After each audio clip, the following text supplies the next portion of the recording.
Hi dears, welcome back. അപ്പോൾ ഇന്ന് നമുക്ക് ഗോതമ്പ് പാലപ്പത്തിൻ്റെ റെസിപ്പിയിലോട്ട് പോവാം അല്ലേ. അപ്പോൾ അതിന് വേണ്ടിയിട്ട് 2 കപ്പ് ഗോതമ്പ് പൊടി ആട്ടോ ഞാൻ എടുത്തിട്ടുള്ളത്.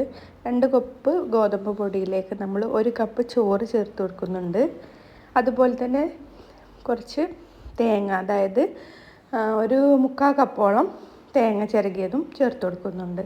ഇനി ഇതിലേക്ക് നമ്മൾ ചേർക്കുന്നത് ഈസ്റ്റാണ്, ഇൻസ്റ്റൻറ്റ് ഈസ്റ്റ് 1 ടീസ്പൂൺ ചേർത്ത് കൊടുക്കുന്നുണ്ട്.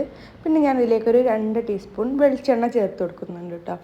പിന്നെ പഞ്ചസാര 2 ടീസ്പൂൺ കൂടി ചേർത്ത് കൊടുത്തിട്ട് ഒരു ഇളം ചൂടുള്ള വെള്ളത്തിൽ വേണം കേട്ടോ നമ്മളിത് അരച്ചെടുക്കാൻ വേണ്ടിയിട്ട്. അപ്പോൾ ഞാനിതിലേക്ക് ആദ്യം ഒരു 1.5 കപ്പ് വെള്ളം ഒഴിച്ചു കൊടുത്തു, ചൂടുവെള്ളം.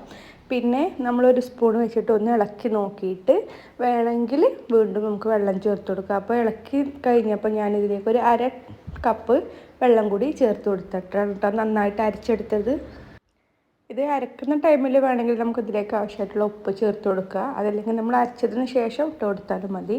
ഇപ്പം ഞാൻ ഇതിലേക്ക് ആവശ്യമായിട്ടുള്ള ഉപ്പും കൂടി ചേർത്ത് കൊടുത്തിട്ട് നമ്മൾ ഇതൊരു 10 മിനിറ്റോളം ഒന്ന് അടച്ച് വെക്കണം. നന്നായിട്ടിതൊന്ന് പൊങ്ങി വരാൻ വേണ്ടിയിട്ടാണ്. അപ്പം നമ്മൾ ചായയൊക്കെ റെഡിയാക്കുമ്പോഴേക്കും ഈ മാവൊക്കെ പൊങ്ങി വന്നിട്ടുണ്ടാവും. അപ്പം നമുക്ക് പെട്ടെന്ന് തന്നെ ചുട്ടെടുക്കാനും പറ്റും. 10 മുതൽ അരമണിക്കൂറിൻ്റെ ഉള്ളിൽ നമുക്കിത് എപ്പോൾ വേണമെങ്കിലും പൊങ്ങി വന്നു കഴിഞ്ഞാൽ എപ്പോൾ വേണമെങ്കിലും നമുക്കിത് ചുട്ടെടുക്കാൻ പറ്റും കേട്ടോ. അപ്പോൾ അതാ കണ്ടില്ലേ, ഗോതമ്പ് വെച്ചിട്ട് നമുക്ക് അടിപൊളിയായിട്ട് തന്നെ പാലപ്പം റെഡിയാക്കാനും പറ്റും. അപ്പോൾ എല്ലാവരും ട്രൈ ചെയ്ത് നോക്കണം. ഞാനിതിൻ്റെ ഒരു ഷോർട്ട് വീഡിയോ ഇട്ടപ്പോൾ ഒരുപാട് പേര് ഇതിൻ്റെ റെസിപ്പി വേണമെന്ന് ചോദിച്ചുകൊണ്ടാണ് ഞാനിപ്പോൾ ഡീറ്റെയിൽ ഒരു വീഡിയോ ചെയ്തത്. അപ്പോൾ ഇഷ്ടമായെങ്കിൽ ലൈക്ക് ചെയ്യാനും കമൻറ്റ് ചെയ്യാനും ഷെയർ ചെയ്യാനും കൂടി മറക്കരുത് കേട്ടോ. നിങ്ങൾ ഇതുവരെ ഗോതമ്പ് പൊടി വെച്ച് പാലപ്പം ചുട്ടെടുത്തിട്ടില്ലെങ്കിൽ ഇതുപോലെ ഒന്ന് ട്രൈ ചെയ്ത് നോക്കൂ. നമുക്ക് പെട്ടെന്ന് തന്നെ റെഡിയാക്കാൻ പറ്റിയിട്ടുള്ള ഒരു അടിപൊളി ബ്രേക്ക്ഫാസ്റ്റാണ് കേട്ടോ.